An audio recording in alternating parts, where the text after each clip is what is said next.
اعوذ باللہ من الشیطان اللعین الرجیم، بسم اللہ الرحمن الرحیم۔ صفحہ نمبر 40۔ اس صفحے میں سورہ مبارکہ بقرہ کی 246 نمبر سے 248 نمبر تک کی 3 آیات موجود ہیں، اور یہ دوسرا پارہ ہے، جس کا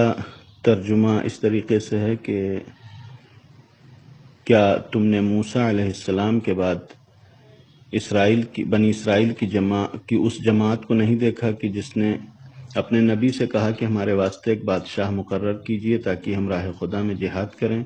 نبی نے فرمایا کہ اندیشہ یہ ہے کہ تم جہاد واجب ہو جائے تو جہاد نہ کرو۔ ان لوگوں نے کہا کہ ہم کیوں کر جہاد نہ کریں گے جبکہ ہمیں ہمارے گھروں اور بال بچوں سے الگ نکال باہر کر دیا گیا ہے۔ اس کے بعد جب جہاد واجب کر دیا گیا تو تھوڑے سے افراد کے علاوہ سب منحرف ہو گئے، اور اللہ ظالمین کو خوب جانتا ہے۔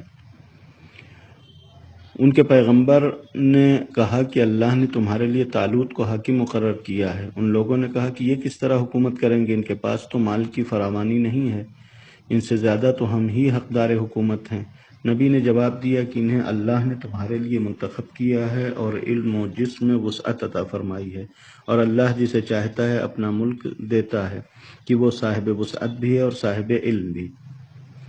اور ان کے پیغمبر نے یہ بھی کہا کہ ان کی حکومت کی نشانی یہ ہے کہ یہ تمہارے پاس وہ تابوت لے آئیں گے جس میں پروردگار کی طرف سے سامان سکون اور آل موسیٰ اور آل ہارون کا چھوڑا ہوا ترکہ بھی ہے۔ اس تابوت کو ملائکہ اٹھائے ہوئے ہوں گے، اور اس میں تمہارے لیے قدرت پروردگار کی نشانی بھی ہے اگر تم صاحب ایمان ہو۔ یہ 3 آیات ہیں اس صفحے میں کہ جس میں پروردگار عالم نے بنی اسرائیل کا تذکرہ کیا، اور خاص طور سے بنی اسرائیل کی جو ایک ایسی شقاوت اور عادت تھی کہ ہمیشہ پروردگار عالم کی نافرمانی اور ٹال مٹول احکام الہی کے ساتھ کھلواڑ کرنا، یہ ساری چیزیں بنی اسرائیل کے خصلتوں میں بیان کی گئی ہیں کہ جس کو قرآن نے بارہا تذکرہ کیا ہے۔ یہاں پر اس داستان کی طرف اشارہ ہے کہ جب جناب موسیٰ علیہ السلام کے رحلت کے بعد قوم بنی اسرائیل فلسطین میں حاکم تھی، اور گویا ان کے پاس حکومت تھی اور ایک دبدبہ تھا، طاقت تھی، اور جب بھی ان کے ساتھ کسی کا مقابلہ ہوتا تھا، یعنی یہ جنگ وغیرہ کرتے تھے، تو ان کے پاس جناب موسیٰ علیہ السلام کے زمانے کا وہ صندوق عہد، یا جس کو قرآن مجید نے تابوت سکینہ کہہ کے خطاب کیا، یہ تھا، اور یہ ہمیشہ اس کو اپنے آگے آگے رکھتے تھے کہ جو ان کے لیے باعث سکون تھا اور ان کی کامیابی اور کامرانی کی ضمانت بنا ہوا تھا۔ لیکن بہرحال اپنی تمام گویا قدرت اور طاقت پر جب یہ لوگ اترانے لگے اور اکڑنے لگے تو دھیرے دھیرے وہ زوال شروع ہو گیا۔ اور فلسطین سے پہلے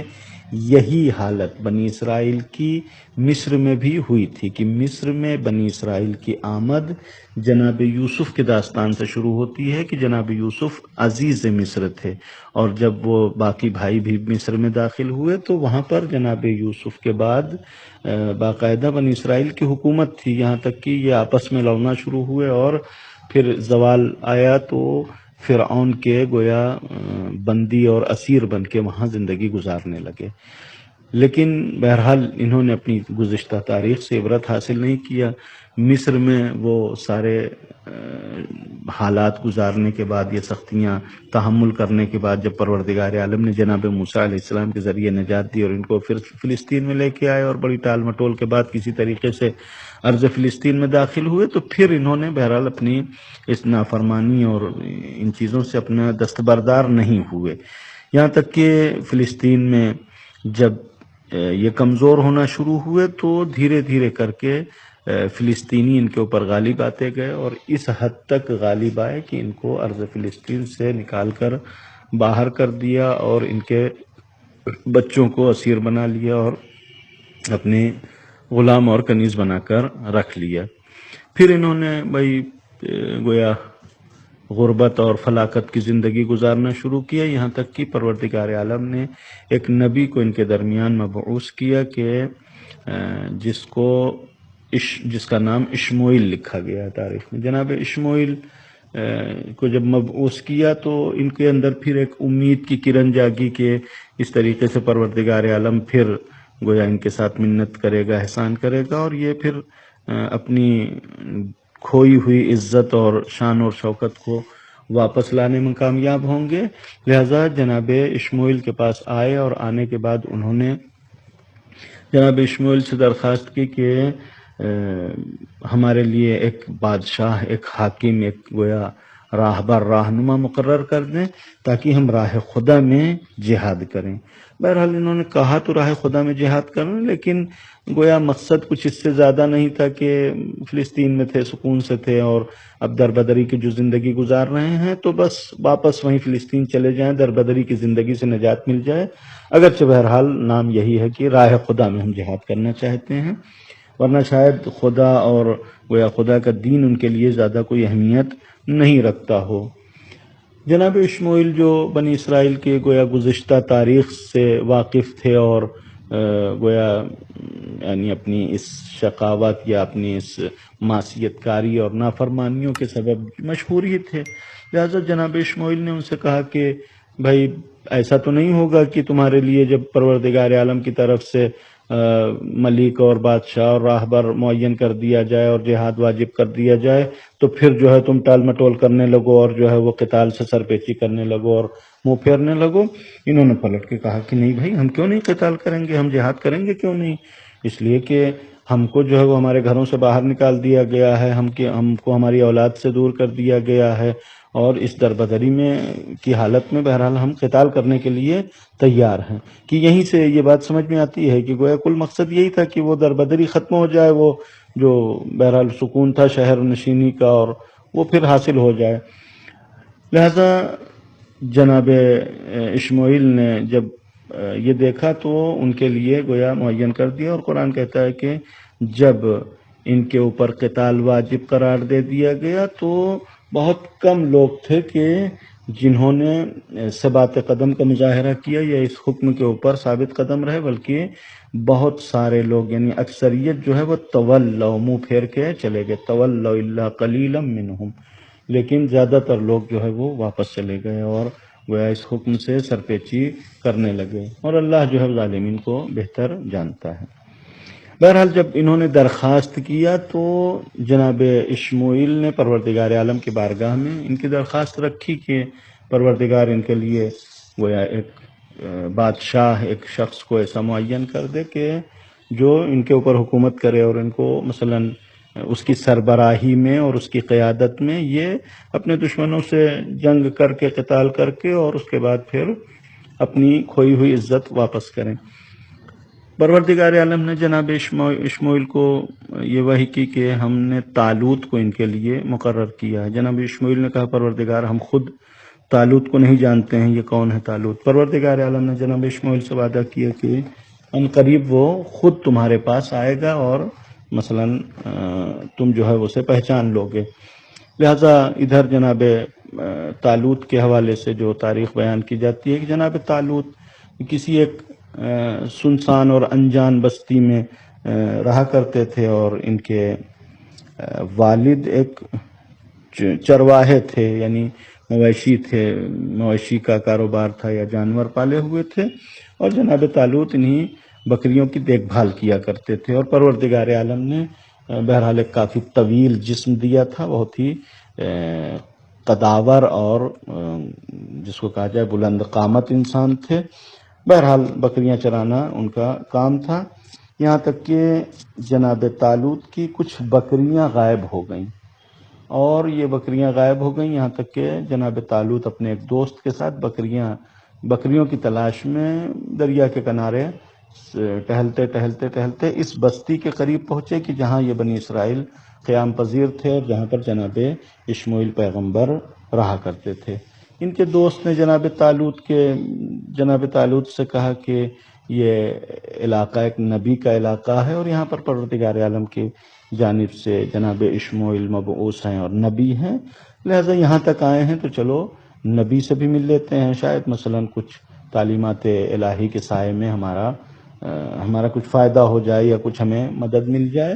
اور مثلاً ہو سکتا ہے اس طریقے سے تمہاری بکریاں بھی مل جائیں اور بکریوں کے ملنے میں مثلاً تمہیں مدد ہو جائے. لہٰذا جناب طالوت اس بہانے سے آ گئے اور جناب اشمعیل کے سامنے جیسے ہی آمنا سامنا ہوا، وہ جناب اشمعیل نے دیکھتے ہی جناب طالوت کو پہچان لیا اور خدا کے وعدے کو سمجھ لیا کہ ہاں پروردگار عالم نے جو وعدہ کیا تو وہ اسی شخصیت کے متعلق تھا. لہٰذا جناب طالوت سے جب گفتگو شروع ہوئی، جناب طالوت نے بتایا کہ ہماری بکریاں غائب ہو گئی تھیں اور ہم ان کی تلاش میں یہاں تک نکلے تھے، لہٰذا آپ کچھ ہماری مدد کریں. جناب اشمعیل نے جناب طالوت سے کہا کہ تمہاری بکریاں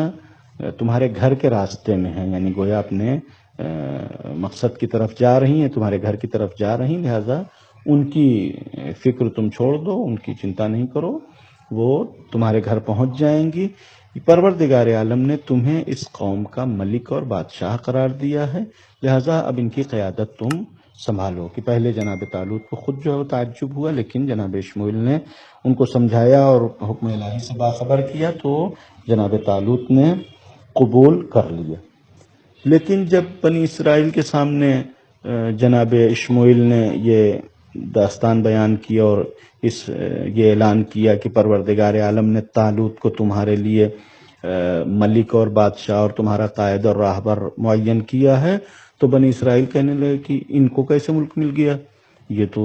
ان کے پاس تو مال بھی نہیں ہے، یعنی ان کے پاس پیسہ نہیں ہے، لہٰذا جو ہے وہ ان کو ملک نہیں ملنا چاہیے. وَنَحْنُ أَحَقُّ بِالْمُلْكِ، ہم کو زیادہ، یعنی ہم تو زیادہ حقدار ہیں اس ملک اور مملکت کے، یعنی یہ ملک اور مملکت پروردگار عالم ہمیں کیوں نہیں دیتا؟ جناب طالوت نے ان کا جواب دیا کہ دیکھو، مال کوئی ضروری نہیں ہے. رہبری کے لیے، قیادت کے لیے جو چیز ضروری ہے وہ ایک قدرت اور طاقت ہونی چاہیے اور ایک علم ہونا چاہیے، یعنی علم و تدبیر ہو اور طاقت اور قدرت ہو. یعنی علم یعنی کیسے کرنا چاہیے، اور طاقت ہوگی تو انسان خود انجام دینے پر قادر ہوگا، یعنی جانتا بھی ہوگا، انجام دینے کی قدرت بھی رکھتا ہوگا، تو پھر ہر طریقے کا وہ کام انجام دے سکتا ہے. اور پروردگار عالم نے وہ دونوں چیزیں دی ہیں، یعنی جانکاری بھی ہے اور قدرت بھی ہے. لہٰذا اسی سے وہ گویا اپنی بادشاہت کو قائم کریں گے اور بادشاہت جو ہے وہ کریں گے. کہ بات میں بہرحال یہ داستان چونکہ طویل ہے اور دوسرے صفحے میں بھی بیان ہوگی، انشاءاللہ وہاں پر بیان کریں گے کہ پروردگار عالم نے گویا جس طریقے سے ان کو بنایا تھا اس طریقے سے انہوں نے کافی اپنی گویا مہارت اور رشادت کا مظاہرہ کیا اور کافی بہرحال بنی اسرائیل کے لیے کارگر ثابت ہوئے. لیکن چونکہ بنی اسرائیل ابتدائی طور پر ان کے سامنے یہی بہانہ تھا کہ ہم کو کیوں نہیں بنایا گیا اور ان کو کیوں بنایا جا رہا ہے، اور خاص طور بنی اسرائیل کے درمیان جو قوم پرستی اور نسل پرستی کی ایک خو پائی جاتی تھی، اور اسی بنیاد پر گویا وہ نہیں ماننے کو تیار تھے. کہ کہتے ہیں کہ جناب طالوت کا تعلق بنیامین کے اولاد سے تھا اور جناب یوسف اور جناب بنیامین ایک الگ نسل سے تھے، ایک الگ ماں سے تھے، اور یہ لوگ جو ہے وہ الگ ماں سے تھے، اور یہ لوگ ان کے درمیان گویا ایک اتحاد اور ایک گٹھ بندھن پایا جاتا تھا جناب یوسف اور بنیامین کے خلاف. لہٰذا یہ لوگ ہمیشہ اس جہت سے تعصب کرتے تھے، اس وجہ سے یہ ماننے کے لیے تیار نہیں تھے. لیکن جناب اشمعیل نے کہا کہ نہیں، پروردگار عالم نے ان کو معین کیا ہے اور ان کے لیے نشانی بھی بھیجی ہے. کہا نشانی کیا ہے؟ کہا کہ ان کے پاس ملائکہ وہ تابوت لے کے آئیں گے کہ جو تابوت سکینہ ہے. یہ تابوت سکینہ جیسے کہ اشارہ کیا کیا تھا، یہ تابوت امام محمد باقر علیہ السلام سے ایک روایت مروی ہے کہ جس میں امام نے فرمایا کہ یہ صندوق یا تابوت وہی صندوق تھا کہ جس میں جناب موسیٰ علیہ السلام کو رکھ کر دریائے نیل کے حوالے ان کی والدہ نے کیا تھا. کہ گویا یہ تابوت محفوظ تھا اور بعد میں بنی اسرائیل کے ہاتھ میں آ گیا، اور جناب موسیٰ کی میراث یا جناب موسیٰ کا جو بھی گویا اثاثہ تھا اور جو جناب موسیٰ کا سرمایہ تھا وہ اس میں محفوظ کیا جاتا تھا. اور ہمارے یہاں روایات میں اس بات کی طرف بھی اشارہ کیا گیا ہے کہ یہ تابوت جس کو تابوت سکینہ قرآن نے کہا ہے یا صندوق عہد سے تعبیر کیا گیا ہے، یہ ودائع امامت میں سے ہے، یعنی امام زمانہ جل اللہ تعالیٰ فرجہ شریف کے پاس یہ تابوت محفوظ ہے. اگرچہ بعض تاریخی اعتبار سے یہ لوگ اشارہ کرتے ہیں کہ یہ تابوت آج بھی ایتھوپیا میں محفوظ ہے، بہرحال اس کی سچائی خدا بہتر جانتا ہے. لیکن وداع امامت میں سے ہے، اور امام زمانہ علیہ السلام آئیں گے تو جناب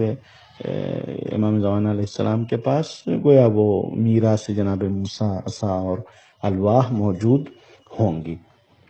لیکن توریت کے مطابق یہ تابوت وہ تابوت نہیں ہے کہ جس میں جناب موسیٰ علیہ السلام کو رکھ کے دریائے نیل کے حوالے کیا گیا تھا، بلکہ یہ تابوت وہ ہے کہ جس کو جناب موسیٰ علیہ السلام جب مصر چھوڑنے لگے، فرعون کے